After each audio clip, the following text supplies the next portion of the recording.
Hello everyone, and welcome to Living by the Law, the podcast discussing fictional worlds and how wondrous and ridiculous they are. My name is Matt, and I'm joined by my co-hosts Jude and Guy. Living by the Law is not currently sponsored. If you wish to sponsor us, stand in your kitchen sink and scream as loud as you possibly can. We will hear you. We always do. This episode, we'll be discussing the wacky world of Keys to the Kingdom, a young adult book series by Garth, where the best direction is up and small rats know way too much. Heads up! This episode contains spoilers for Keys to the Kingdom.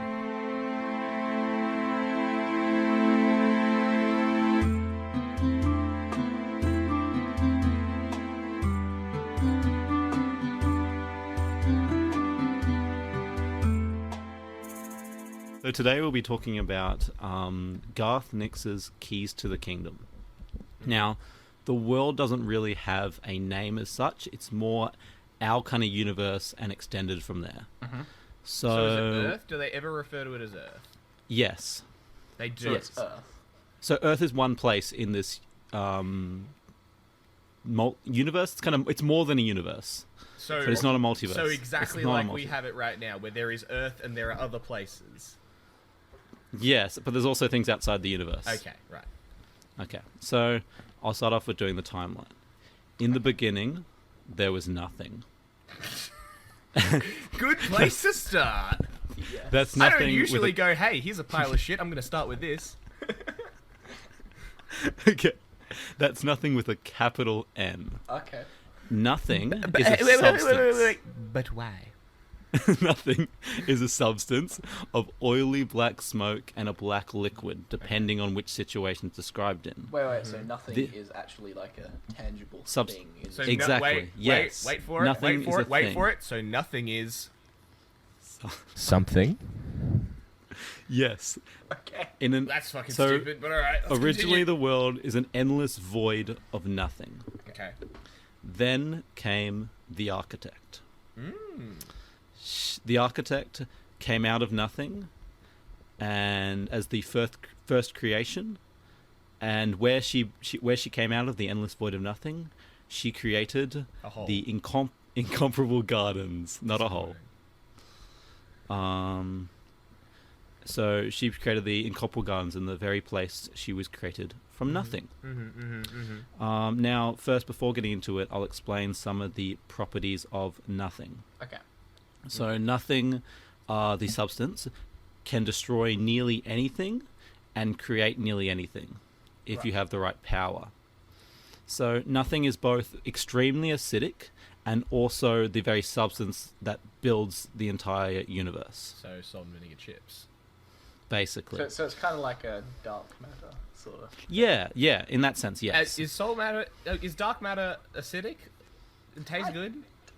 I imagine. I mean, it's. You ever tasted dark matter, guy? Salt and vinegar and dark matter chips. That sounds pretty good to me. Put that up on the menu. Pretty good. So, as nothing created the architect herself, nothing wants to create life, and the form of life nothing creates is called nithlings.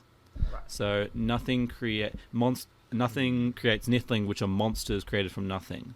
So usually they're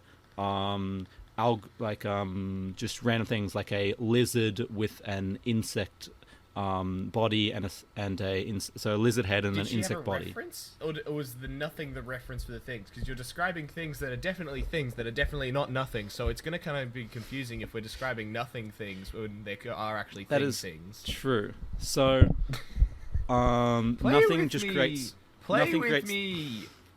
Where'd the nothing lizard come from? Will he sell me explain. tires at a good rate? Hey Jude, can you shut Guy up? I don't know how. Mute, delete, remove. Okay, continue. Sorry. So, yes. So nothing creates things spontaneously, and as you said, there's no defining point, but that's what it does. It creates things spontaneously. So what the architect did is she created her incomparable gardens, and she liked it. She was experimenting, and that was the first place she lived. Then what she did is she created what is referred to as the secondary realms, which is our universe. So what she did is she created the secondary realms and planted seedlings of nothing that created stars and planets and eventually created life. Okay. This Wait, was created her life. life. Okay, so This was yeah. No, continue. Yeah. Well, this was her ultimate experiment to see what the extents of her powers were. It is confirmed. She was just fucking around when she made Earth. She was just Basically, having a good time. Yeah, That basically. explains a lot. Well, she didn't directly make Earth. She planted the seedlings that ended up becoming Earth. So, Earth and humans aren't a direct creation of her. That is important. It is confirmed that there are multiple alien worlds with intelligent life on them. But humans are confirmed to be the greatest result of her seedlings, as they're the only creature anywhere who rival her in creativity. Fuck yeah, we are. Damn right. The Earth in this world seems to be nearly exactly the same as ours, with minimal changes being related to slightly more technologically advanced for when it was written. Okay. And the events, some events in the thing are different to our world. Okay. That makes sense. I mean, it's made from nothing, which still seems... I can't... You keep giving me the materials that it's made out. Did nothing... Okay, so the seeds were planted, yeah? Yeah. We then ended up with lizards and shit. Did the lizards make stuff? Or were the seeds also becoming lizards? Oh no, the lizards were made out of nothing. But there were seeds made out of nothing and became things. Yeah. Were there then non-nothing lizards that were made from the seeds of the nothing, which was planted in also presumably nothing? So the architect lady, okay. So she had nothing, and with nothing made like the creatures that were kind of lizard-like and other such creatures. Yes. 'Cause there's things other than lizards, right? No, not lizard-like, just lizards. Yes. Okay. So And nothing then- can create anything. And then she got bored with them, and then started experimenting, and part of that experimenting was seedlings, which then led to Earth and other planets. Yes, is that the Exactly. It led to the entire universe. Yes. right? Just So, a casual Saturday night very soon. experimentation.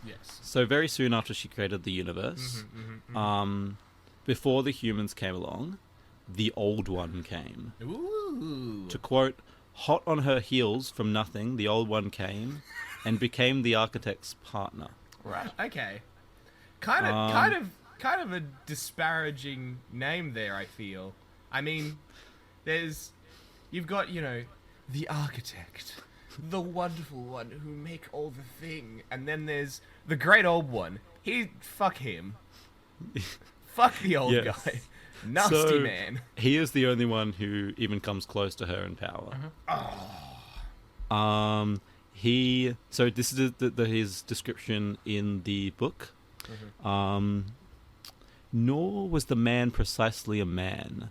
He was giant, easily 8 feet tall. He looked like some kind of aged barbarian hero, with overdeveloped muscles along his arms and legs, though his skin was old, wrinkled, and partially translucent, so you could see the veins. He wore only a loincloth, and his head was shaved to a stubble. Pardon? No, there's a little bit in there that I'm intrigued about more now. He was fucking lucid? He was a glass boy? He's like, it's very thin, so you can see his veins. Thin skin. Okay. Thin skin. But he was still super duper duper ripped. Yeah. Okay. This is a very strange man I've got in my brain right now. Yeah. Kind of want to meet him. The old one was dedicated to the secondary realms, our universe. But unlike the architect, who was content with sitting back and watching her creation, the old one wanted to intervene. Fuck shit up. The architect allowed it for a time, letting him do his small changes that he believed were better than the vision of the architect herself. He believed the architect never appreciated his full brilliance and wouldn't let him show it. She then created the rest of the house below her incomparable gardens. So we will get to the house in a second, but the house is basically the epicenter of the universe. That's cool. So she created it by herself in order to monitor and record the secondary realms. However, it is believed inside the house that the house was made first, and the secondary realms were created afterwards. That it hence secondary realms. But it is incorrect, and the secondary realms were actually created before the house. Oh, okay. Yeah. So we've got the secondary realms. Is it literally just the garden that's the primary realm? Yes. So you have the incomparable gardens at the top, then the secondary realms, then the house. Right. Cool. Okay. But So the house is connected to the house is connected to the incomparable garden. garden. Yes, Tertiary. but it's connected to the comparable gardens. Right. Or you could call it third injury, which I think is a better word. Listen, tertiary is a fun word. I appreciate it as a word. I think third injury, petition, third injury. So is it Okay. kind of like a Garden of Eden sort of vibe? Or Exactly. That Okay. is exactly what the Illusion. illusion is. Yeah. Yeah. Okay. They're So alluding Adam to was the super, Garden of super, Eden. super ripped with translucent skin, Yeah. and also there were Sure. lizards. Sure. Well, there actually will be more Adam and Eve. I thought you were going to say there were imagery more later. lizards, and for a second there, I got so fucking excited you wouldn't believe it. I don't think there are more lizards. No! Damn Is there any questions about that before we get into anything? To the I just want to know more. I'm so sad now you've told me. I don't even know if I need to be here now. I was just going to get really into the lizards. Okay, well, here's a question, just a genuine question, just so I can frame my Yeah. mind kind of going in. This, like, timeline thing, the whole architect making everything out of nothing kind of thing, was that, like, so the character, so this story, Kingsley Kingdom, Yeah. yeah? Yeah. Does it follow characters that are directly connected to the architect, or is it, like, the architect's ancient history that they learn about in the story? Exactly. The architect is ancient history. Right, okay. So they don't really we follow interact what I'll with- get to later. So I'm starting at the top of this timeline that we learn about later in the actual Yeah, that's right. story. Okay, cool. So we follow the hero of the story, who is Arthur Penhaligon, who we will get to later. Yeah, that's right. Okay, cool. That's right. I was just framing like how involved the architect is in this particular story. In this, well, she is everything she does is important in the story. Yeah. And her effects on the world is very important. Yeah. But so she's yeah, not she's like a character, so to speak. She's more. no, we're she's living more of a in- mystery. She's Yeah. more of a mystery Okay, throughout the okay. story. Okay. Do they You ever don't really see know. big translucent daddy? Yes, I just described him from the first bit. No, I know that you described him, but like the architect was also described in that same bit, and you said that we didn't see him, didn't see her. So I was extremely worried that we weren't going to see translucent daddy. And No, Translucent Daddy is very much the same. Okay, good. And he's Cement- the great old. And he's the great he's the old. great cemented. He's just the old one. He's not Oh, great. the old. Okay. I keep saying the great old one because I'm thinking of, is it Nurgle? Nope, you're thinking. No, I'm thinking of the warlock D&D. archetype. Yep. D&D. Yeah, D&D. Never mind. Don't mind us, Okay. nerds. Good one. Okay, so let's continue on. Yes. Continue. So Tell one me more about experiment. this cool house. One experiment that the old one and the architect tried together Mm-hmm. was children. Man, don't we all like to experiment with children? Oh man, that was such a great way to phrase that sentence, Matt. I'm real glad you did that. Did you do So that they- for us? Because I feel like you did that for us, and I really appreciate it. Just for you. They had 3 kids. Okay. So, So they experimented, and kids were born as a result. exactly. Okay. So this is what they so the way they experimented was, it is referenced in the book that they had that they that the old one would get with a mortal woman, and the architect would possess the. It's mentioned offhandedly like the off no not no, it's like offhand like the offspring of the architect possessing a young woman and the old one. So Oh boy. Okay. So this young woman would just wake up and see translucent daddy just walking away, and she'd be like, "Huh, okay, well this is cool. yeah, This is a cool situation to be in." Is You this- said experimenting. I thought they'd be more subtle about it. But they kind No. of are. She has no memory of it. Is okay, consider this. Is possessing someone and having sex in their body kind of like reversed voyeurism? I see Why neither is- of you want okay, to this breach is- this question. This is not where I wanted to go down. You are with this both conversation. cowards. Continue with the conversation then, Matthew. Okay. I mean, So Matthew, the- you the- probably, if you didn't want the conversation to go here, you maybe shouldn't have worded it. They began to experiment with children. You also maybe shouldn't have invited your boy. This is how it's described. It's described as an experiment because they don't really see it as they're like children. It's weird. Okay. The first, we don't know the true name, but goes by Lord Sunday. Ah, Okay. cool name. That's cool. He was the most powerful of all the kids, and was the one to rise to the top. Mhm. He, to the resentment of his youngest brother, was put in charge of the architect's first and greatest creation, her incomparable gardens. As such, we will go into more depth about Lord Sunday when we discuss the incomparable gardens Okay. later. Okay. And The second son, are like the top. yeah, is the top. Yeah, I feel like I've discussed Lord Sunday as a costume before, where it was just like Yeah, me you have. in a big blanket. Yeah, that was one of my ideas for muck-up day. Yeah. Just gonna wear a big fucking blanket and a crown. Lord Sunday. Lord Sunday. Well, That's Lord me. Sunday is slightly different to that. Slightly different to me wearing a big And blanket he's- and a crown made out of pillow. Yeah, And he's yeah, effectively slightly. okay. Obviously, He's a demigod. special, but he's effectively a dude.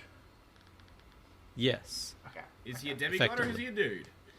Well, he's a demigod, but he is a dude. Like, Matthew did specify that he was powerful, but then again, last time he described a powerful dude, he was literally just 8 foot tall and translucent. So that's all that I really imagine. Okay, let's Maybe keep he going. is 7 foot tall and no The, pay. se- the second son is Captain Tom Shovlock, okay. or just the Mariner. Okay. Kind of shitty So- name compared to Lord Sunday. Called the adopted son of the architect and the old one, but that is never actually explained. It is assumed that he was created the same way as his older brother, though. He has many powers over the seas and has sailed all kinds of ships for eons. The architect gave him a birthday present of a harpoon made of the luminous trail of a narwhal's wake under the aurora in an Arctic sea. I mean, I get the look that they're going for with that, but if that isn't the most arty sentence I've ever heard in my life, like. Yeah. Aurora wake under the narwhal. What the fuck? Okay. So the weapon is one of the most powerful ever created. Right. Being able to subdue some of the first and greatest creations of the architect, Okay. and destroy some of the toughest creations ever. Right. We'll talk about this later. It was much like most of the magic of the house. It is very painful to mortals Okay. when used close to them.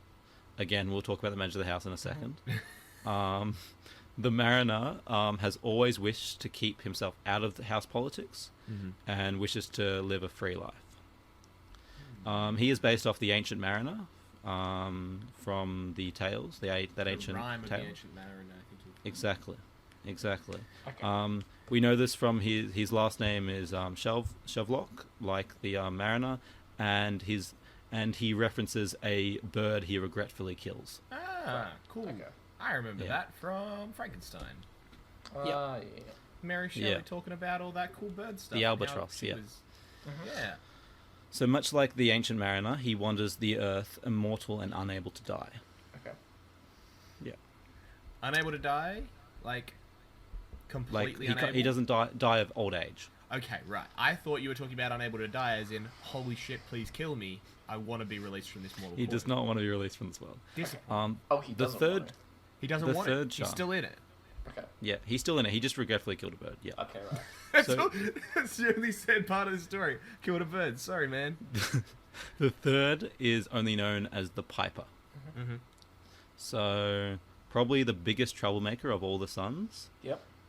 He wields a pipe that can control all but the strongest of minds and shape nothing to his will. Okay. It is not known where he got the pipe from, but it is assumed that it was given to him by the architect, given by its power level. Yeah. As we go further, we will go into the timeline. The Piper comes up a lot, so he will be a key thing, and you'll have to see exactly how powerful he is and stuff like that. Okay. For the architect to someone being something who wants to make stuff and create stuff, she seems to make a lot of stuff that real isn't complementary to continued existence. That is true. The Piper is also a reference to the Pied Piper. Okay. If that wasn't obvious. Caught that. Yeah, so the Pied Piper. So yeah, that'll come up later. He's known for making. If he doesn't like get his way, he likes to fuck shit up, manipulate things. Yeah, cool. So now before we continue on the timeline, I need to explain stuff about the house. Okay. So the structure of the house. The house is made up of. Is third level, right? So. The house is the Under epicenter of the gardens. universe. Yeah. Well, yeah. the gardens are part of the house. Yeah. Yeah, they're on top of the house. Yeah. So the house is made up of 7 parts. There is the lower house, the far reaches, the border sea, the great maze, the middle house, the upper house, and the incomparable gardens sitting at the top. Cool. So the incomparable gardens is part of the actual house. Sorry? So the incomparable gardens is part of the house. Yes, it is. It is actually connected to the house physically. Okay. Right. Okay. So But she it's created also, the house underneath the gardens. Okay, but it's also like its own thing, the incomparable gardens. Mm-hmm. Well, yes, it is. It's her first creation, so it is more. It's unique in that way. Yeah. Mm-hmm. So, the house also, following its name, has a front door, elevators, phone lines, and stairs called the improbable stairs. Okay. So, the front door questionably vague about these, what I would argue are fairly standard parts of a house. Yeah. So Go. the front door is an basically. elevator standard? I would say the elevator's fairly standard. You ain't got an elevator in your house? Nope. You know where we live, Jude? The Flexed on. That's okay. the front door is basically the easiest way to get from the house to the secondary realms and the other way around. Okay. So the front door appears predominantly on Doorstop Hill in the lower house, but can be accessed from other parts of the house as well. From inside the house, you can go anywhere in the secondary realms, but if used, it creates a manifestation of the house in the secondary realms that overlays our dimension and can only be seen by those from the house or have power in the house. So, wait. If I am traveling to a part of the world where I want to go to a McDonald's, and I accidentally put it too close, will the house go on top of my McDonald's? Maybe, yeah. No. So you got to be careful about where you're going. Got to be careful about where you put the house. Don't put it on top of your McDonald's. Okay, cool. Exactly. Yeah. So, once it is manifested in the secondary realms, that front door of the house can only lead to where it was accessed from the house. So, if you went to, for example, if you went from the lower house to McDonald's, yes, and you went back in that same door, you could only go back to the lower house. You couldn't go, I want to go to the secondary, I want to go to the other places. Upper so house it or middle works house. where the house can take you to different parts of the world, but the world can't take you to different parts of the house. Exactly. Okay. Cool. Okay, cool.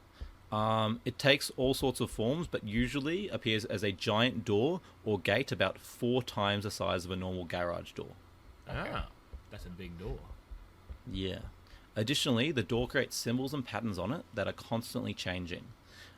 These leave you transfixed if you're not careful, and you can get lost in the stories and staring at the door for forever. Wait, can I see the door if I'm not in the house? No. Okay. Can I see? If you have, Go. usually the way this is described is when they're on Doorstop Hill and looking at the door, it can trip them. Okay. It's very trippy. Because I was imagining being someone who lives in this house, and every time I'm trying to bring my groceries in, I have to spend a good 5 minutes looking at the good story door, which would trip me out every single time I see it. Well, a key rule of the house. Don't look at the door. No, the key rule of the house is the original law, created from the house. I probably should have gone into this earlier, but the original law what the architect created was that the house is to record and monitor the secondary realms and not intervene. Ah. So no denizens are allowed inside the secondary realms, and they're not allowed to grab anything, they're not allowed to take anything, they're not allowed to touch it. They're just allowed to record and monitor it. Mm-hmm. That's it. So that's why that wouldn't happen a lot. Okay. Okay. So So the door's not used that much. no. Well, it shouldn't be. Bum, bum, But- bum. Additionally, the door feels like a jelly-like substance when you touch it. Gross, what? Why? But still makes a normal knocking sound if you try and knock on it. Oh, that's disgusting. So it's kind of like a portal door rather than just a Exactly. door. Okay. Exactly. Okay. Why would you knock on the door? To go through the door, if you want to go inside. Well, yeah. To go through the door, you have to walk through the jelly-like substance, not open it like it's a normal door. Okay, that was why I was asking my question. Why do you have to knock? If I can just walk through the fucking door, there's no point in knocking on the door. I'll just go through. I the will door. get to that. So, we can just bring them up now. The door has a person called the Lieutenant Keeper. So, Lieutenant Keeper is the person who guards and guides people through the front door. So, the front door is very easy to get lost in because inside the door is a vast black void that is not the void of nothing, but is a void between dimensions. So you can get easily lost. You can get easily lost if you don't know how to use the door. Question: are there lizards Yes. made out of this void? There are because nithlings can get inside the door. Yes, they're nithlings. Small They void can be lizards. lizards. Hell yeah! So I mark that up as a score for Guy. Okay. Technically, lizards can create, but So you've got the secondary. that's the lieutenant's job is to kill them and keep it safe. So secondary realms, and then Yep. within the secondary realms, there's the single door that is big and fleshy, and jelly-like, and you Yep. walk through it, and it takes you to the house. But Yep. there's kind of a void in between, and the void in between gets full of like denizens and stuff. Yeah. Okay. Also, if I come out of the house on the upper floor, and my friend comes out of it on the lower floor, I can't get back to the upper floor, can I? I have to go back to the lower floor. Yeah. Is it relative per person, or is it just whoever used it last? It's whoever used it last, I believe. It's not really explored a lot.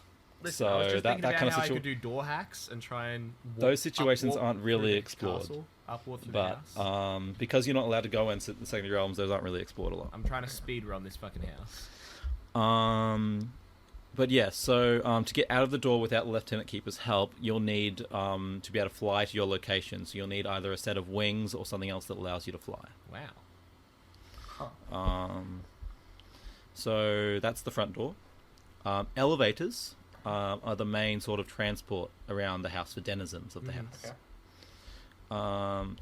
Elevators usually connect between 2 points, but can sometimes be used to go to different locations if the right authority is provided. Okay. They differ in size from a single-person elevator to elevators that can hold hundreds of people. Cool.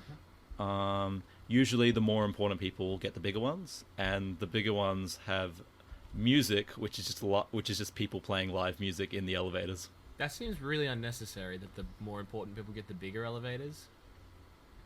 Yeah, Yeah. because they're assholes. You know? No, but it would seem like, I've got my worker force. I need to transport them from the lower floor to the lower floor. But No. Yeah, everyone squeezes into this tiny lift. Get in Basically, there. yeah. Elevators from the inside just look like normal elevators, but from the outside look like beams of light, suggesting that the elevator travel is like going through like fiber cables or turn into some sort of photons or something like that to travel. That's cool. Okay. They do take a amount of time to get to place. They're not instant though. Mhm. Okay. So it like So- turns you into like particles and then transports the particles because that's quicker. Exactly. How big Exactly. is the house if you need light to turn into light? We will get to that. Okay. The house Ambiguous. is not one size. That's Okay. not a correct answer. Everything is a elevators- size. The elevators have operators, denizens who exist to control and maintain their elevator to the best service they can for other denizens. Okay. Phone lines are the main sort of communication in the house. Phones in the shape of old-fashioned wired phones help all people across the house and the realms communicate. Okay. So much like elevators, they have operators who put you through to where you want to go, like in the olden days. Yep. You don't directly call where you want to go. You call the operator and he puts you through. Right, okay. So, like... Is the operator a nice guy? There are many operators. Some are very nice, some aren't so nice. Okay. These operators exist in some sort of place between the lower and middle house. It's very ambiguous where they actually exist. Additionally, the phone lines run in the top layer of the far reaches. That's where they run, the lines. But if you have enough power, you can summon a phone from thin air and request it to be dialed anywhere.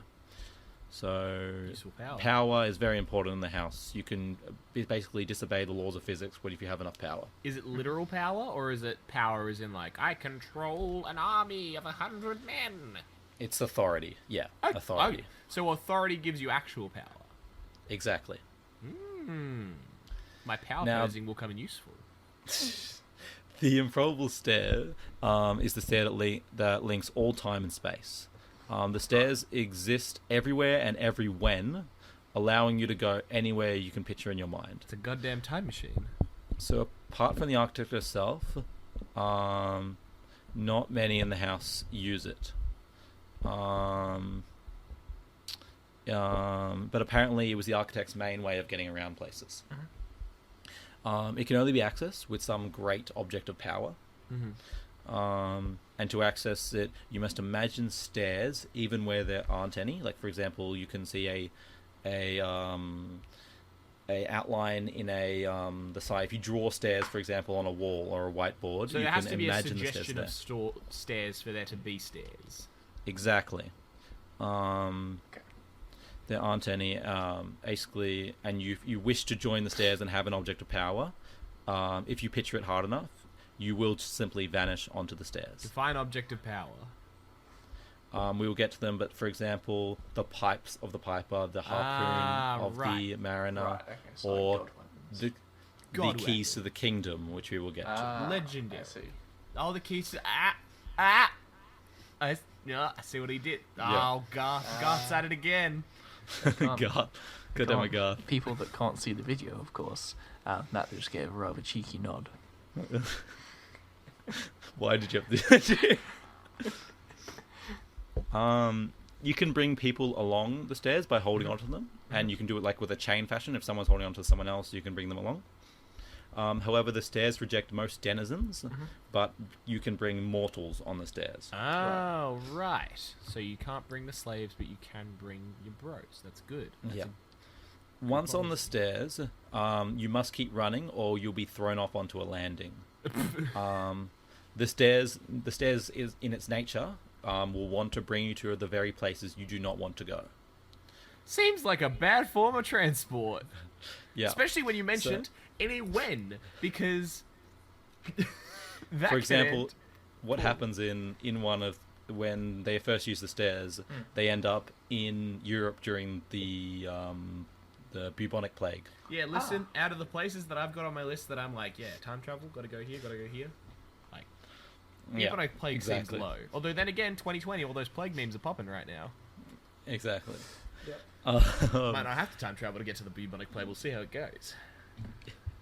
So it's in the very stairs' nature to chuck you off in the worst places. However, if you fall on a landing, you must find the stairs again quickly, or find something that looks like stairs, or you'll be stuck there, basically. But if I have an item of power, can't I summon them again, or do I have to be inside the house? You have to go to sort of stairs, I think. Yeah, no, but like, if I make stairs again and I have an item it depends, of power. but it'll use a lot more power to do that. So there is a limit to power things. Wait, like it wears you out. So it takes more time than time that I want to get back onto the stairs after I've been thrown off them. Exactly, yeah. Still seems like a bad form of transport, my dude. It's not great. Eventually, the stairs will bring you to where you want to go, though. Okay. But it's not known how many landings you'll hit before you get there. Okay. Will I know, or am I able to pass it? Well, you'll know because you'll be picturing that place in your mind, and once you see it, you'll know. Oh, so you can actually see. I was imagining just like running through like rainbow-colored void. Yeah, so you are running through rainbow stairs, and then if you hit a landing, then you can see the world. Oh, and then you have just to find keep stairs. running onto the. I gotcha. Exactly. I'm yeah. with So that's the few basics of the house. Okay. So it's like light speed hopping between places. Exactly, similarly, yeah. So time and space are both muddled inside the house. Right. So to quote the book, house time is true time. Time in the secondary realms is malleable. Oh. So this means to a certain degree, people from the house can travel to any time from the start to the end of the universe. Right. Fun. Additionally, time runs at different speeds from the house to the realms, seemingly randomly. How do they deal... Okay, we need to define which type of time travel are we talking. Is it Back to the Future time travel? Is it one person in each version of reality? Well, there is one reality. And what happens if you mess with the secondary realms, every single person in the secondary realms has a record. And say if you mess with someone was supposed to die, and you save their life, for example, Yes. their record in the house will change. Because you just changed the secondary realms. What is a record? A record, every single person has a record, which is basically their record of their entire life and what will happen to them. It's very, very good. Yeah. And for example, if you change their record in the house, they will die in the secondary realms. Like Right. blockchain. So you can change it either way. You can write yourself, he dies on Thursday the 12th, and then he'll die. So this means that time is malleable. Sometimes a few hours in the realms will be 6 months in the house. Right. Sometimes weeks in the realms can be merely a day in the house. Okay.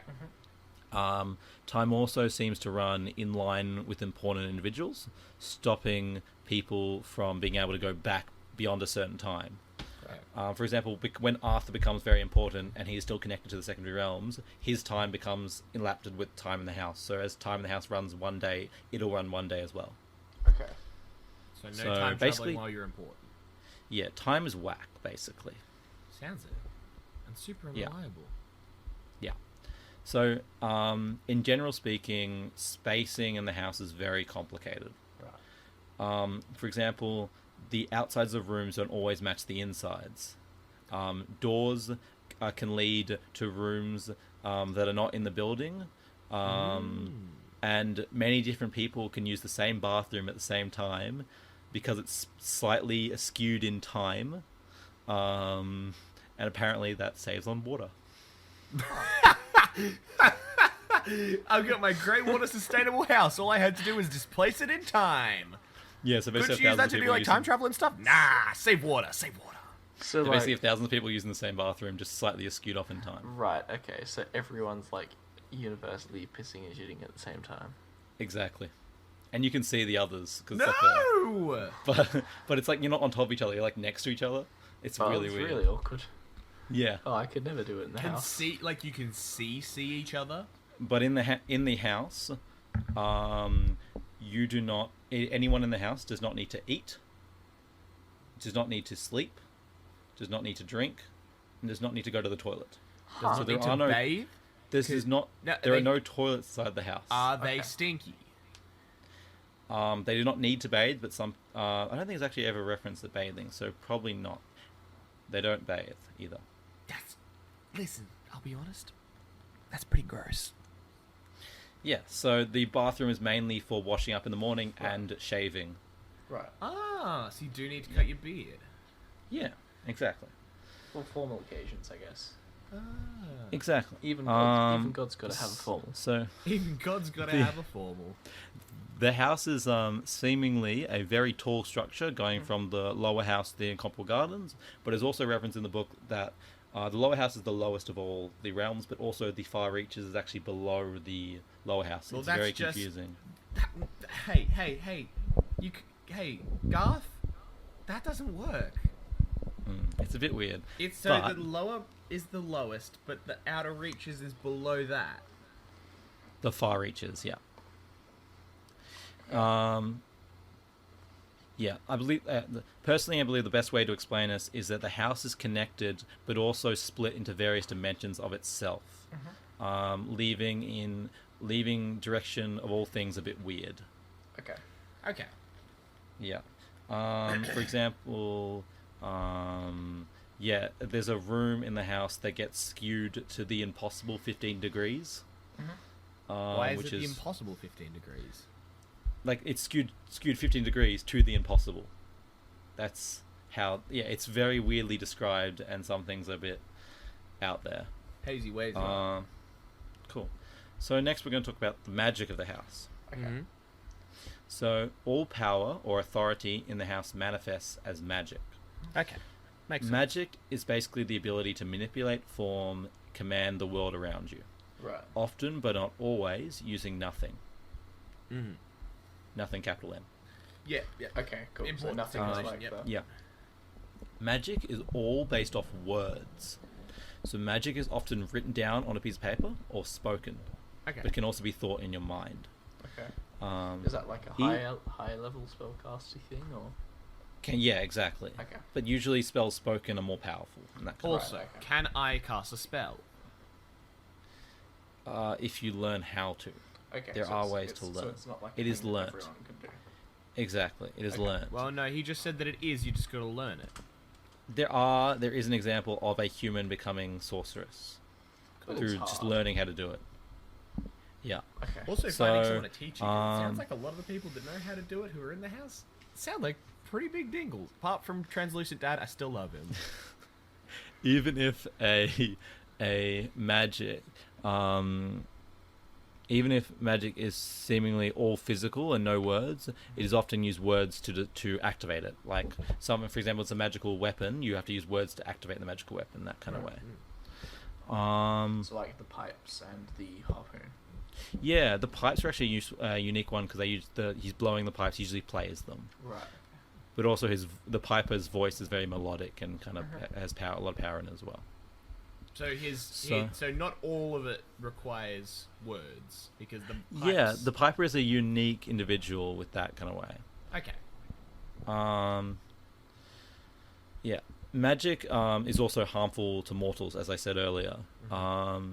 Either through contamination by magic, they can become closer and closer to denizens of the house, warping their minds and morals as well as their bodies, or in the form of words or powers directly hurting them.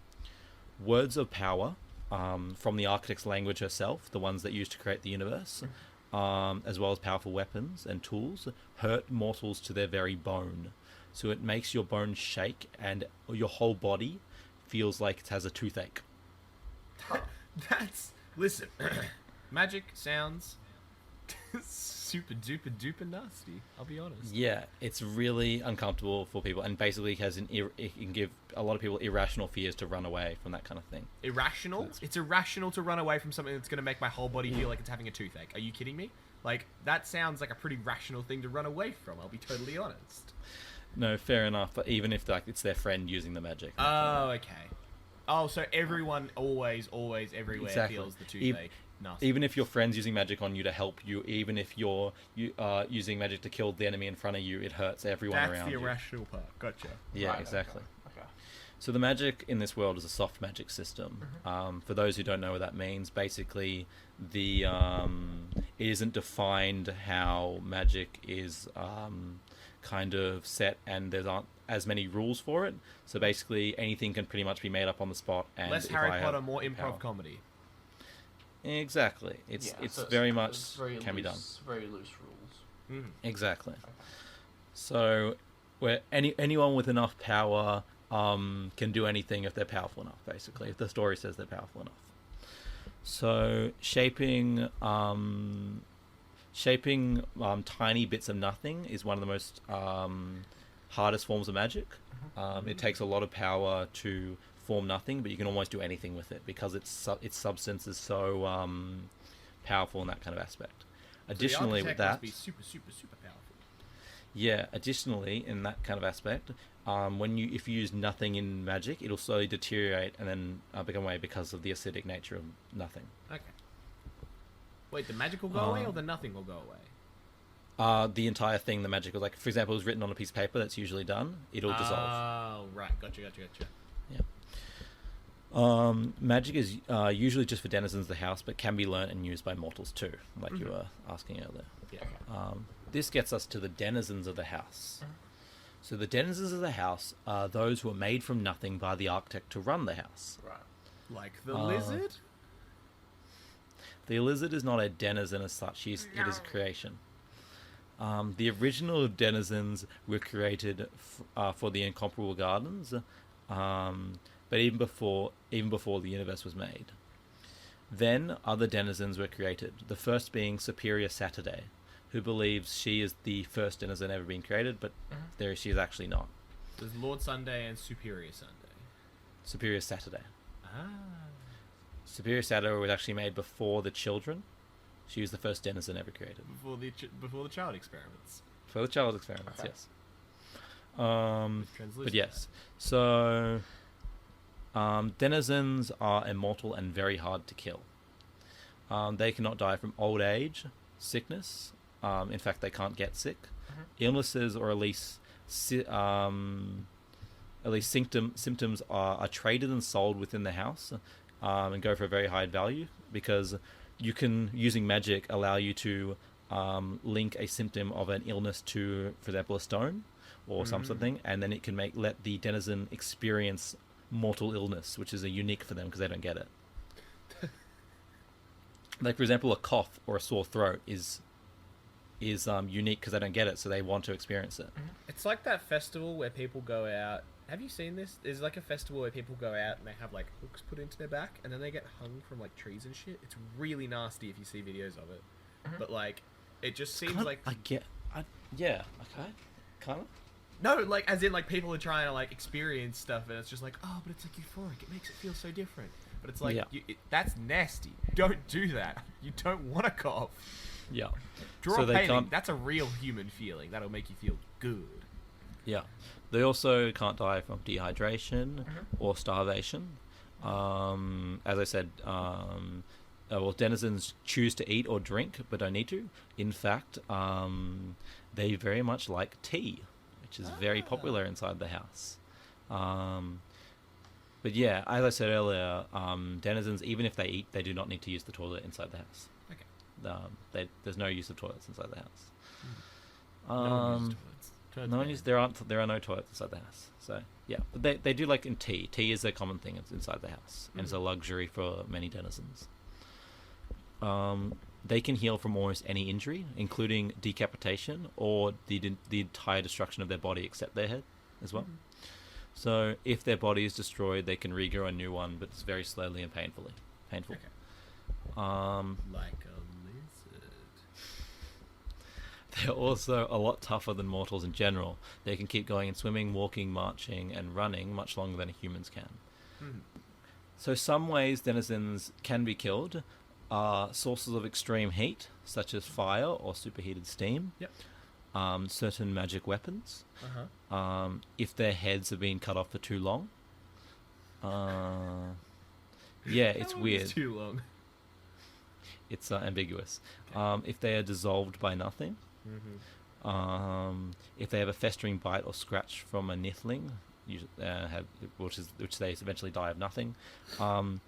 If a key to the kingdom is used on them. Like, it can instantly say if they use the king's kingdom to kill them in particular. So they can die from like a what's that Disney video game with the big keys? Xenoblade. No, that's not it. Keys, light. It's like Hearts Kingdom Hearts. Kingdom Hearts. Kingdom Hearts. You got the keyblades. Yeah, is that exactly. You keep referencing these big keys to the kingdom, and I really want to know more about them. We'll know more about them later. Okay. They can also die from drowning, but they die very, very slowly. And if they fall more than about 5,000 meters, they'll die. Yeah. Okay. Any questions, Jude, Guy? Is Jude awake? Jude, any questions? Hello?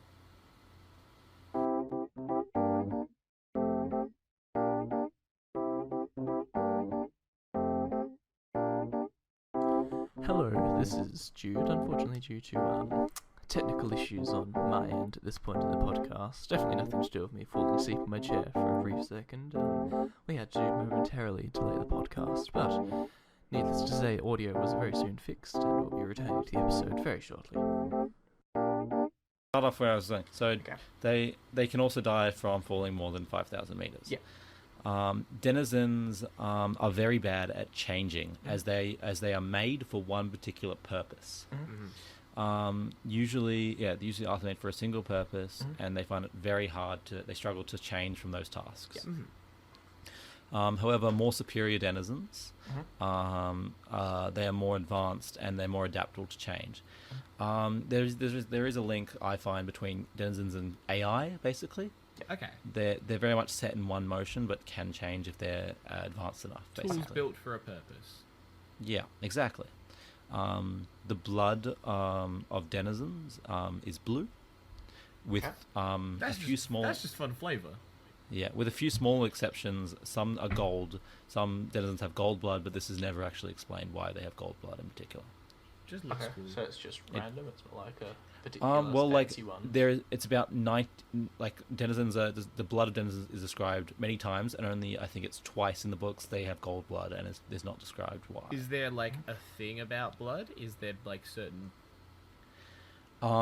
Yeah, there is a thing about golden blood in particular that comes up later. Okay. Well, that's probably going to be why, depending on But what it's the very thing interesting is because you people who made aren't last. powerful enough that should have gold blood to have gold blood. Gold blood is eventually described as being the most powerful people. Oh, But so they're just real juicy denizens. It was except just a that they weird. shouldn't- It's a weird thing that comes up. Okay. But yeah. The bones of denizens are also gold. Okay. Yeah, and all denizens and all people inside the house are ranked in precedence from 1 to a very high unknown number. Okay. The highest known that we know of is, let's get this number right,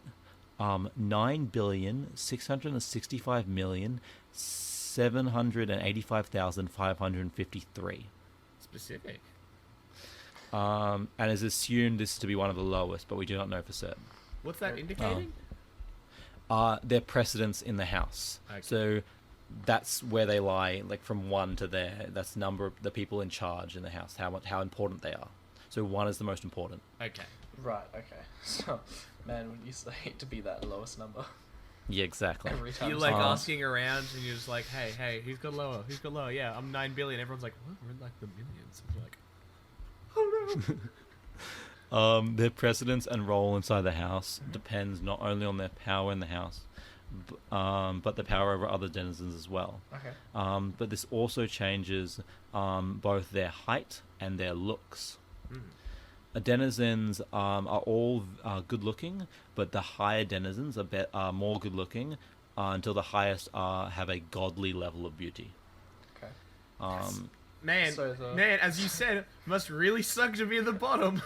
The Yeah. bottom one's just like a fat nerd with a scar down his face. I was more thinking of just the like thing a is, shambling all man of denizens flesh. all denizens are good looking though. Even the ugliest, Even the lowest ugliest denizens denizens still are good looking, then what's the scale? Yeah. They go from good looking to extremely, extremely good looking. Like, it's ridiculous. No, It's but ridiculous. hey, okay, there's someone who's 9 billion. That must mean that there's a base level of beauty there somewhere. And I do not. beauty is in the eye of the beholder. This is like the sort of general beauty. Like, you look at it and say that's beautiful. Okay, Like, it's right, yeah. like it's typical beauty. What if I'm real nasty and I'm into so like, Their I'm height, into their feet height is stuff? also based on precedence. The taller you are, the better. The highest height we know of is Lord Sunday, who is 10 feet tall, Ooh, Jesus. big being boy. second in precedence in the house. Taller than translucent dad. He is taller than his dad. Yeah, Yes, so first which is very precedence in interesting. the house is The architect. yeah. Okay, cool. Wait. So you're telling me that translucent dad got upstaged by his son? We'll get to that. Okay. Yes. No. So, this is not always true, and sometimes a great shame can cause denizens to shrink, even though they have a higher precedence. For example, there is one that's goes to about 5 feet tall, even though he is one of the most important people in the story, because he has great shame on himself. So, this invokes a theme throughout the house. Up is good. So higher in the house means that you're more important, and being tall reflects this. Okay. Additionally, denizens will seek higher ground for refuge. They will seek high ground for refuge. Up good. So they're all just competing to be higher up than each other. Yes, basically. It's like I walk into my girlfriend's house, and her dog, you guys know her, the white one. Get on top of a couch. We'll get on top of the Sitting couch. on top of the couch, just staring at me. The other dogs are down on the ground, and Missy's just sitting there on top of the couch, just eyeing me down, like, yeah, you're not on top of the couch, idiot. So we could also say that the gods of this realm, the keys to the kingdom, you could say they relate quite well to certain Obi-Wan. Obi-Wan, yep. Obi-Wan is a denizen confirmed. It's confirmed. That's canon. I just got that joke. That's canon. Yeah, there you go. A Star Wars joke And that Guy they got. additionally wear I know, it ridiculously... takes me a minute to process it, though. I'm not going to let you continue with this script, Matt, until we've squeezed every bit of juice out of Unga Bunga Up Is Good. Up is good. Great. I Like, love for example, there's a time where denizens, like, they're trying to find denizens that have gone refuge, and they literally say, well, up is good, so they're probably in the mountains. Right. And it's right. That's a bad policy. Oh, man. Imagine, like, the euphoric high that they get as they, like, get into a plane and it, like, takes off, and as they're, like, ascending, like, yes. And then when it starts to land. We have Well, reached, ladies and gentlemen, we have reached cruising altitude. Please feel free to unfasten your seatbelts. They were just jumping up and down with joy. Yes! No, Up is good! No, but they're all like freakishly tall, right? Yeah. Well, So just the shortest like- denizens we know of are like 5 feet, 6 feet tall. Okay, but like, so the average should be like 8 to 9 feet tall. No, No. the average. There's Seven. a lot. Like there's Seven, a right. lot of denizens who are around 5 to 6. Like a lot. And then if you're more important, you get to 7. And then if you're more important than that, you get to 8. That's Well, the like more there's important a lot ones of would be the ones that are on the plane, obviously. So I reckon that 10 foot tall Lord Sunday, or whatever his goddamn name is jumping He's up the and only down one in who's an even close aeroplane, to that. whacking his head on the ceiling. Unga Okay, bunga, so- up is good. So denizens, well, obviously, they also wear ridiculously tall hats and high heel shoes. That doesn't help. Are we sure that make- translucent to make dad them- is? to make Wait a themselves feel second. taller. I want to see translucent dad. Because my image of translucent dad up until now has been a very clear skinned I don't man believe there is with any, a cool a lot of loincloth. art online. Now I Okay. think of him as having big high heels and a big hat. I'm googling Keys to the Kingdom, the Keys old to the one. king. Oh shit! I've also got to tell you guys at the beginning of this, when I was sending you a photo of my setup, I had a goof in the background where I had midget porn, and I've had that tab up the entire time we've been recording. Oh no. There is no images. I'm looking online. There is no images because no one does art for this book because it's Keys unknown. to Okay, fair. the Kingdom fan art. I can find some, you coward. If you can find one, then go for it. But I can't. I have never found any. I think I found it better than what you wanted. Okay. Okay. Where do I put it? Facebook or Discord? Discord. Facebook. I'm putting it on Facebook. Okay. I'm intrigued. I found a good image. There you go. Here it comes. Here's the good image. I swear to God, it better not be midget porn. It's not going to be... Keys to the Kingdom. Why is my internet so goddamn slow? I don't even know. It's shit Okay. itself. Can I continue, or do you want to Nope, stay on here this it for a comes. while? Yeah, we're just seeing the image There of we the, of the old one. Because I'm intrigued. What the fuck is that? Keys to the Kingdom.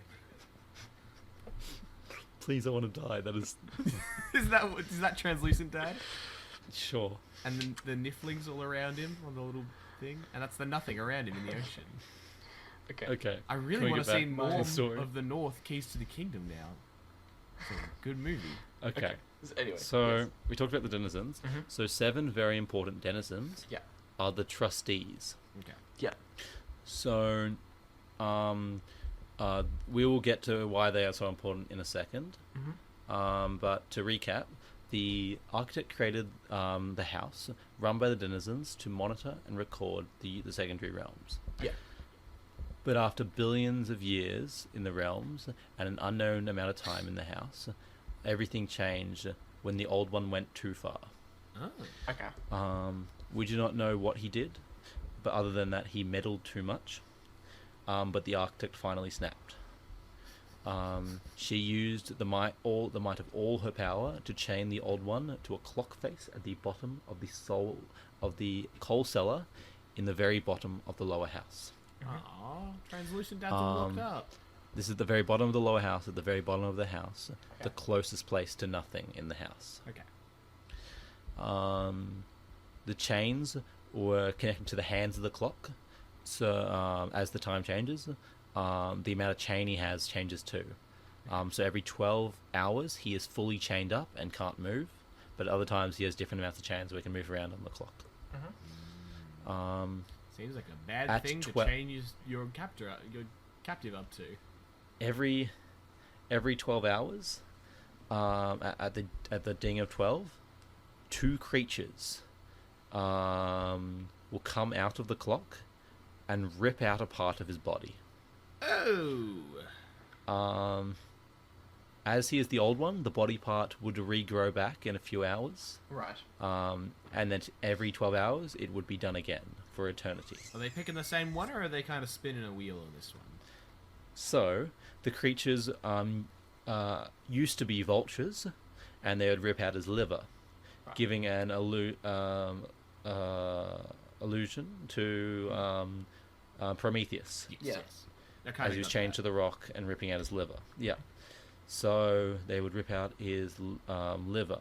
But now, in the house, they are little wooden man, a little wooden woman, who carry an axe and a corkscrew, respectively, to gorge out his eyes. I hate that.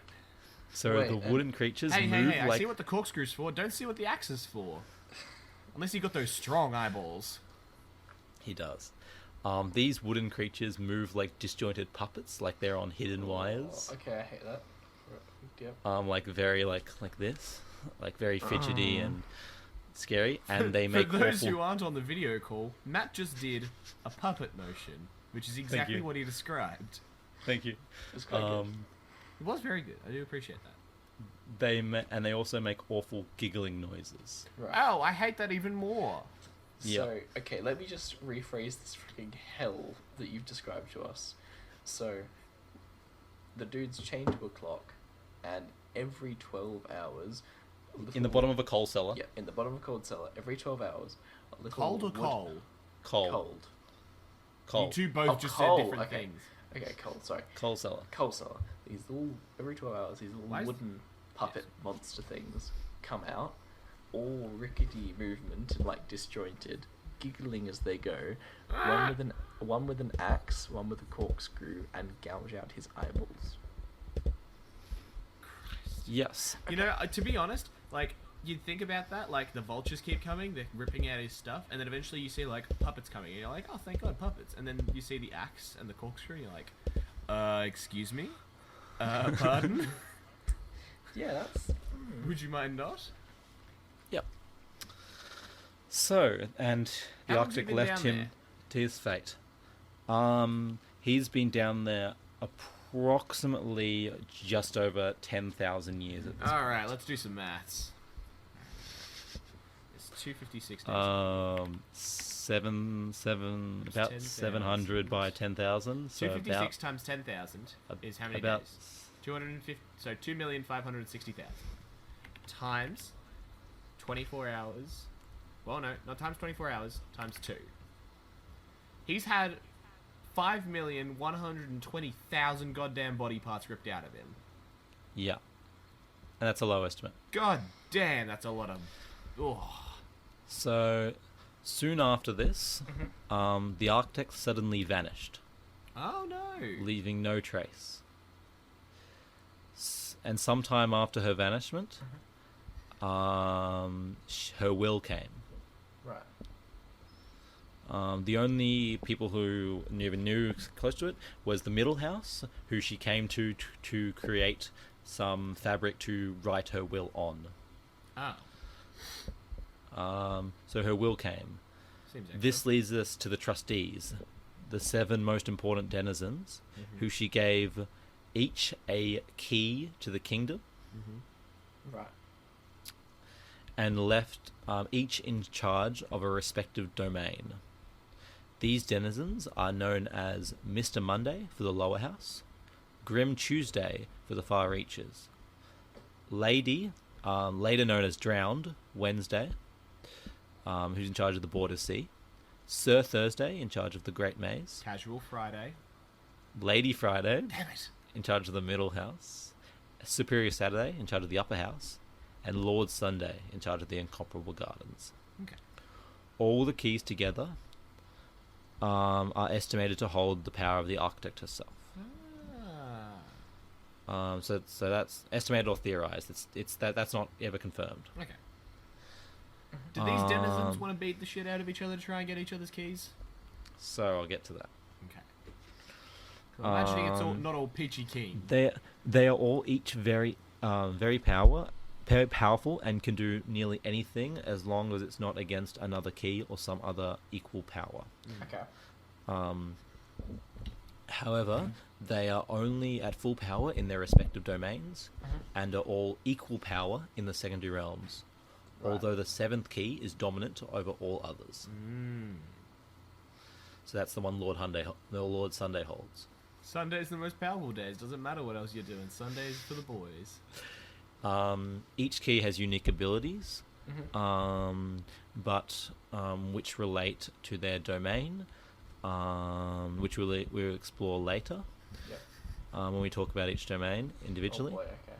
How much... Okay, I'm just going to quickly tap out. How much later is there in this script? Because you said you were worried it was going to run out in 20 minutes. So we'll talk about all the domains and the general story of the actual book in the next episode. Okay. So this is just setting up this episode will be setting up the basics of the world. Still didn't answer my question. How much of your script is there left? Quite a bit.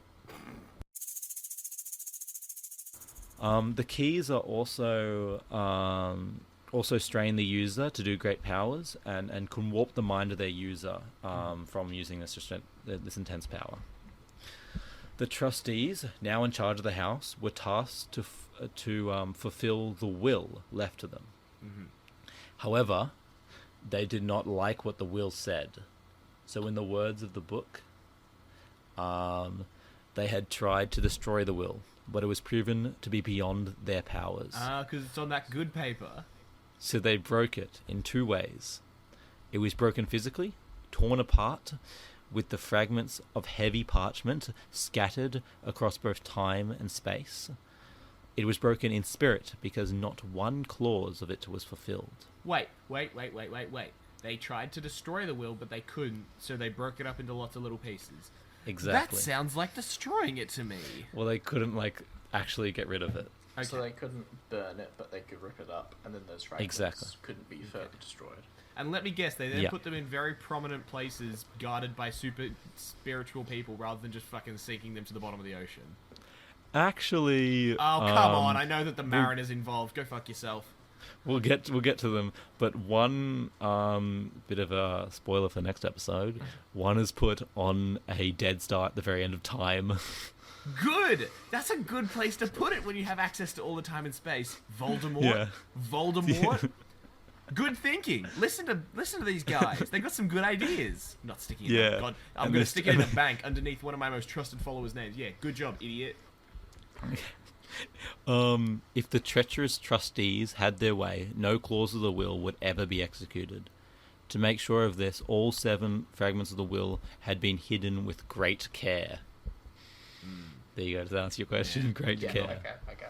Yeah. My version of great care, and apparently most authors' version of great care, is extremely different. Yeah, so it was the trustees who split their control over the secondary realms as well, only having power over their respective days. So they signed a agreement between them. Monday would have in charge of all Mondays, Tuesdays, so on. So they wouldn't be able to go into the house or have any power of the house not on their day. So this, and they can't encroach on others' domain. That's how they stop them from just going, I want your key, give it to me, because because the entire house is basically a huge bureaucracy, right? Yes. So you have to do everything, has to be legal, they have to go to the paperwork, do all that kind of stuff. And if it's not done, the other guys will just go, no, fuck you. Okay. So it was. So they also created the Court of Days, which was used to vote on very important matters in the House, requiring a majority to pass movements. For example, earlier we talked about the Lieutenant Keeper in charge of the door. He has been guarding that door for 10,000 years because he has never had a shift change, because his shift change is required by the Court of Days to require to change his shift, and they have not done anything about it. So he's been there for 10,000 years. So the Court of Days requires that he changes shifts? No, they're required to change his shift. Oh, they're the ones that are responsible for changing it. They just haven't bothered. Yeah. Is he annoyed about that? Yeah. Because I know that when I'm coming off my shift... He sent requests in many times, and they just ignore him. He's sending letters, please. God, please. How long is his shift supposed to be? It's never actually stated. That is interesting. What do you think his shift was supposed to be, judging on how irritated he is? Knowing probably a long shift. Some things it's shifts are days, but I doubt because it's done by the Court Days. I think it would either be about 100 years. Yeah, I was thinking 100 years as well. Pretty bad timing, my dude. If I had to, let's see. Okay, I come into work on a Wednesday, and then I spend 100 times longer than I'm supposed to.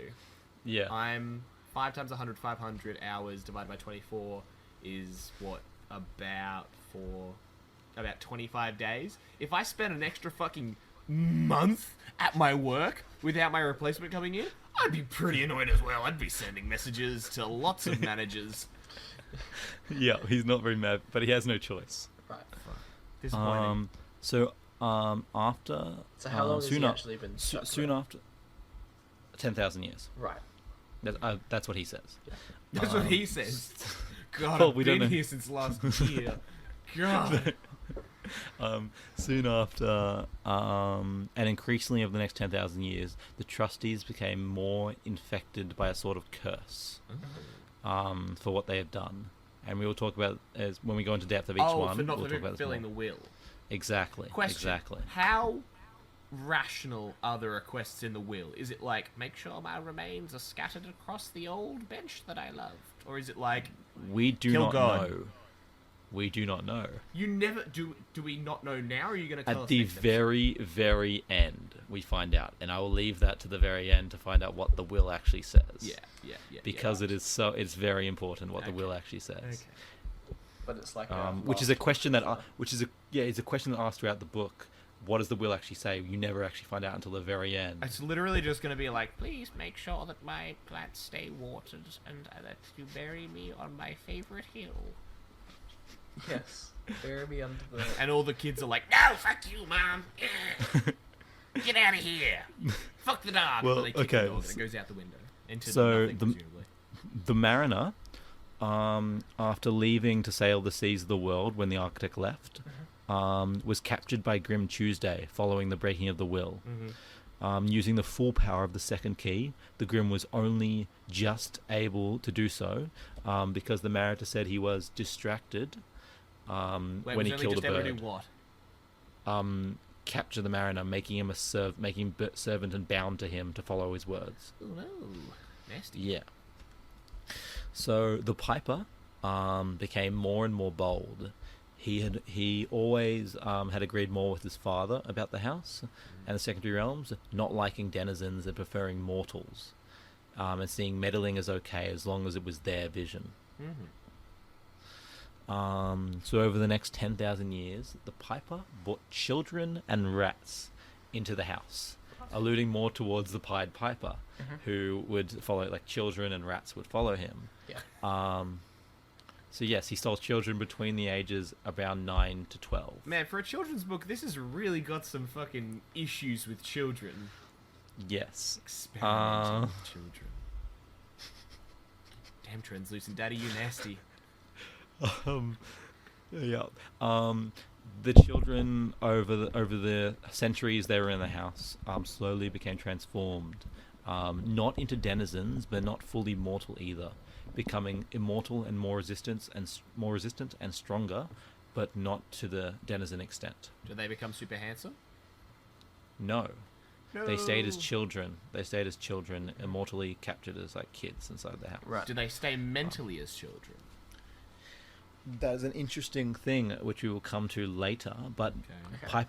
Piper's children inside the house are given like menial jobs around the house because not really denizens really respect them in the same way. Isn't that So literally they're the point of having billions of denizens? Is that you don't have to worry about that sort of shit? Exactly, but denizens sometimes die and sometimes go missing. It's bureaucracy, right? So there are problems. It's not always perfect. So he uses child labour to supplement that. Yes, well, the Piper brought them into the house for his reasons, and then they, in all realms, just did these jobs. Does Translucent Daddy agree with this? Translucent Daddy never comments on them, but he does prefer mortals over denizens. What does Okay. that mean? For work? Well, it's not really for work. It's never really stated why he brought them in. It's more for I'm his saying own you just said he entertainment. prefers mortals to denizens. What for? It's clearly In, not like, to fucking look at. He just likes them. Like, for example, if he sees a denizen, he'll like kill it instantly. Like, no joke. Man, I it's just- really don't like Dave from accounting. he like if a denizen gets too close to his clock, he'll just kill it. But if a mortal, like if for example a mortal goes in him and talks to him and he allows it to talk, Okay, fair enough. Okay, that's interesting. So the denizens do not visit him at all. yeah, basically, because remember the denizens were created by the architect and not by the old one. Yeah.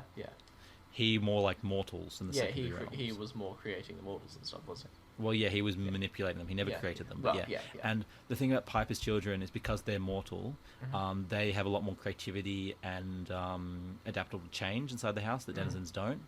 So there's a lot of things they can get away with by tricking denizens who would never think that they would never do that kind of thing. Yeah. So and the other thing he brought into the house was the rats, who were changed way more than mortals. Oh no. They were changed into raised rats.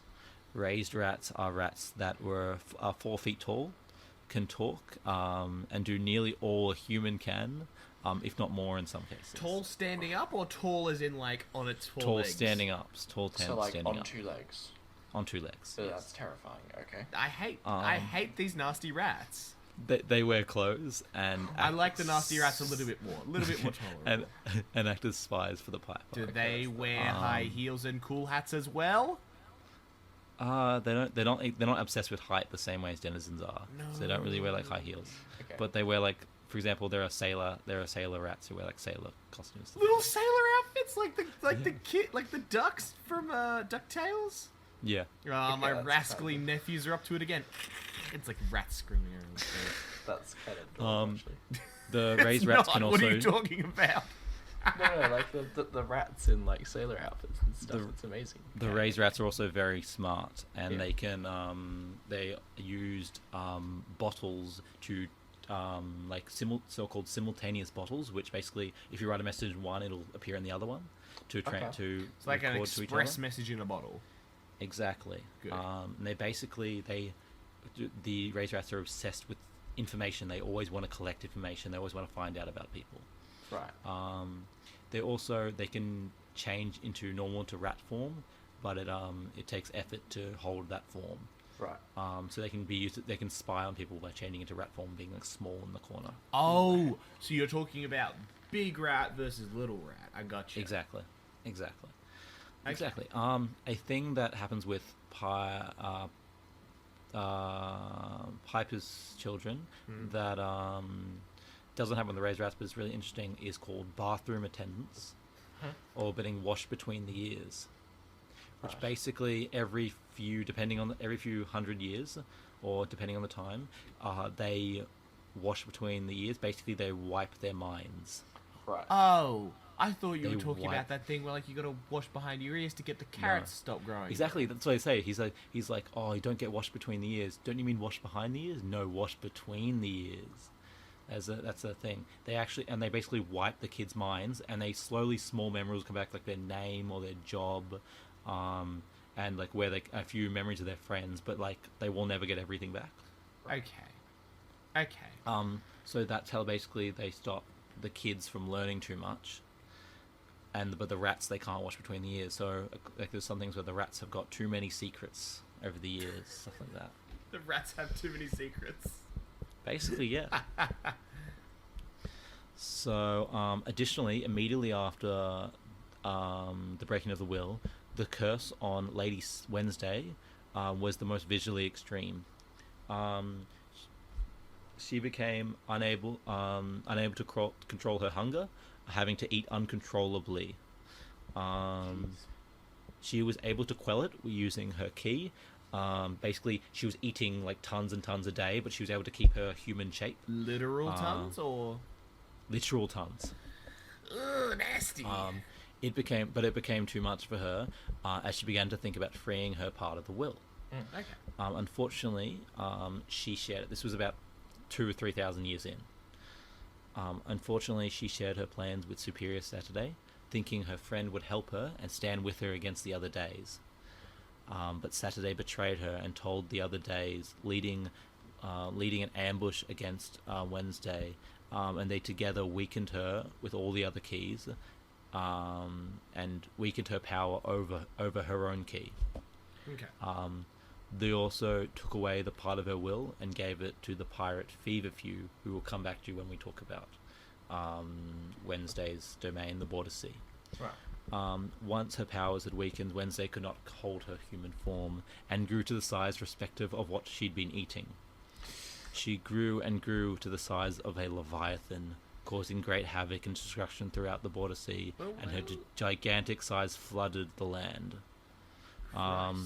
We'll discuss this more on how big she actually is, because it's ridiculous, when we discuss the Border Sea. I mean, if you eat literal tons of shit for 2,000 years, I wouldn't be surprised if you turned into a literal fucking planet.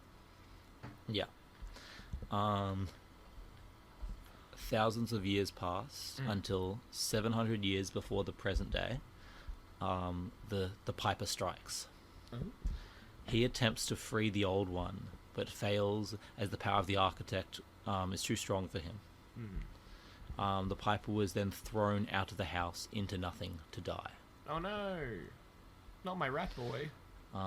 Additionally, in all these 10,000 years since the breaking of the will, the lieutenant, I mentioned this earlier, the lieutenant keeper was chosen to hold the door, of course. Yeah, you mentioned that. This brings us to present day.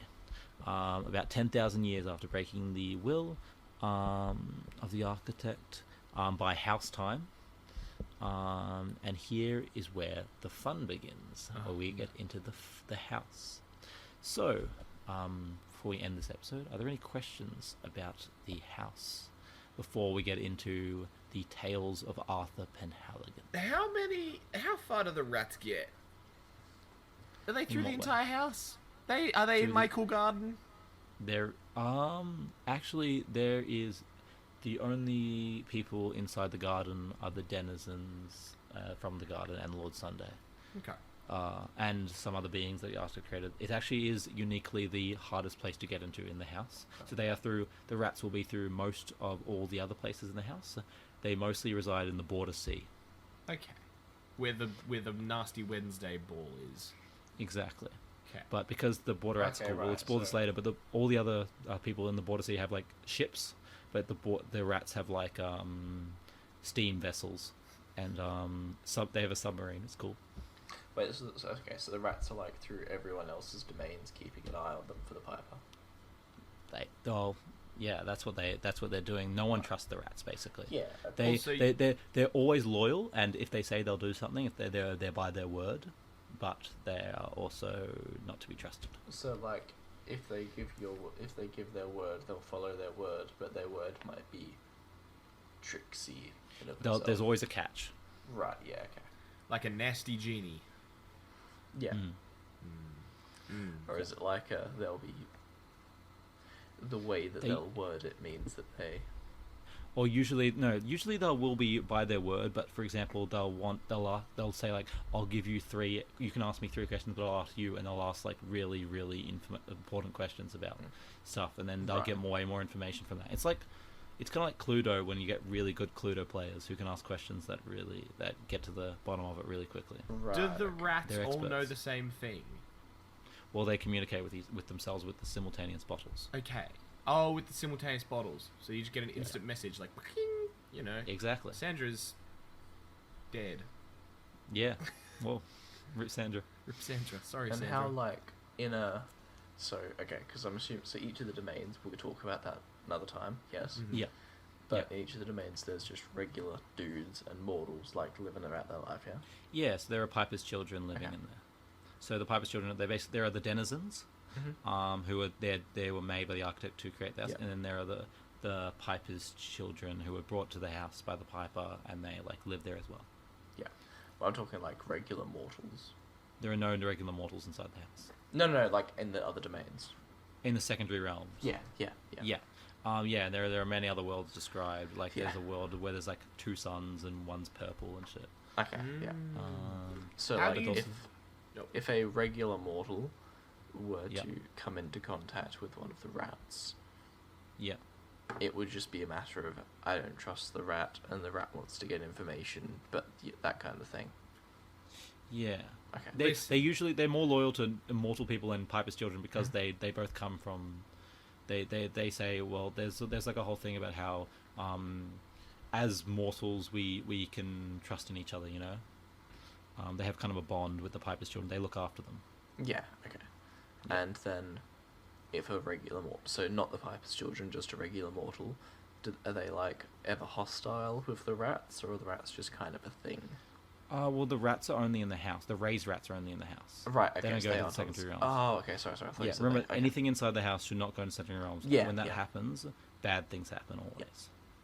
Yeah, and it's the lieutenant's job to stop things exiting and going to the Exactly. secondary realms. Yeah, Nothing getting inside the house and nothing getting out. yeah. So just Okay, one cool. dude on the door? Yeah. He's a really good dude. He's a good doorman. Or does he? And also, well, denizens wouldn't even think to go outside the house because they'd get in trouble. Yeah. And then for them, that's huge because just imagine the entire house is a bureaucracy, right? So they want to go up. They want to be more important. Up is good, you know. Unga Okay. bunga. Unga bunga was good. They basically want to get a promotion, right? And they don't want to do bad by the superiors. Right, and trying to exit the house is like the big bad. Big bad, but Right. all the biggest people break that rule. When I get promoted, do my hat and shoes automatically get taller, or do I need to order new ones? Well, you physically get taller. I And understand sometimes, that. if you're powerful enough, there are clothes that adapt to your size, and sometimes your clothes do change. Like usually on lower denizens, they don't have clothes that change with them, but like high denizens, their clothes will change with them. Yeah. I was gonna say, because that sounds like a real hassle if it's like you get promoted, and if there's 9 billion positions, I'm like going up and down, and my hat Like, and shoes got to keep up with me. For example, someone gets promoted in the house, and they get their tongue turns silver because Why? stuff like that. They get a little more impressive, and because they're silver tongued, they can like speak well. and Oh, stuff like that. okay, cool joke. They do know that's a metaphor, right? A lot of metaphors are literal. In A lot of house. metaphors are literal. Also, you mentioned top hat, shoes. What's the rest of the ensemble like? Actually, it's a good question because the house currently it changes in the cultures. So the house as itself as a structure is based off the secondary realms. Like a lot of things are based off what the architect found in the secondary realms. She's like, yeah, that's a really cool idea from humans and just based off for the house. The clothes in the house depend on the inside the house. Like for example, 10,000 years ago, the will says before it was broken, it was like when I was around, everyone was wearing robes and stuff like that. But now in the house, it's Victorian era. Right. Okay. Okay. So it's like Victorian era clothing in the house. Okay. That's the fashion. I can get around that. So Are they're top usually hats just a and little heels a requirement amongst all cultures, though? behind. No, it's usually Western. In most of the houses, more Western cultures, Okay. seemingly. From what I can think of From off the top what of my we've head, seen. it's more Western. Okay. Yeah. Okay. With you. Cool. Yeah. No, and but the like for example, the country that we originate like, the stories in is never said. It's never said what country it is. Never said where it's from. Presumed Western, though, right? Presumed Western. Yeah. No one's skin color is very described. Like it's very left to the imagination. Okay. Even the year is left. They like, for example, there is a part of the story where this guy goes, "Oh, what time is it in the house?" And they go, Leaf told him what year it was. and they go, and he goes like, "What? It's been 14 years? They don't. It's supposed to be timeless." Ah, Right. Yeah, and for example, the secondary realms, the small little things with technological changes. For example, there's hints of like the irate. The girl raised her finger up to control the television, and it adapted to her finger, and then she like nodded up to go down, and like it's trying to predict some shit from the future. Exactly. This book came out in like I think they were put out from 2003 2010 between that time. Old And so they were Garth's at it basically again, trying trying to to milk his book for centuries to come. Damn Old Garth's Garth. at it again. The old one. Oh, Garth's done it again with his translucent dads and his talking rats. Yep. So that's basically the setup of the story. Okay. And next time we will talk about each domain in particular, talking about the domain, the trustee, the key, the will, and how Arthur's tale manipulates inside the house. And then we will sum it up by concluding the story and seeing where it leaves us in the very end of the story. I want to hear more about the will. The will is a very interesting character that we will learn. The more will's about. a character? The will is a character. What? Okay, now I'm intrigued. You got to The get will it. is Okay. a character. But that sounds about like we're wrapped up. Yeah, awesome. Thank you all for listening. Yes. And have a good night. Thank you for listening to Living by the Law. If you enjoyed our podcast, please rate us on iTunes and tell your friends. It helps a lot. Also, follow us on Facebook and Twitter at Living by the Law to keep updated on all the latest about our podcast. We have been, and always will be, living by the law. Thank you for your company, and good night.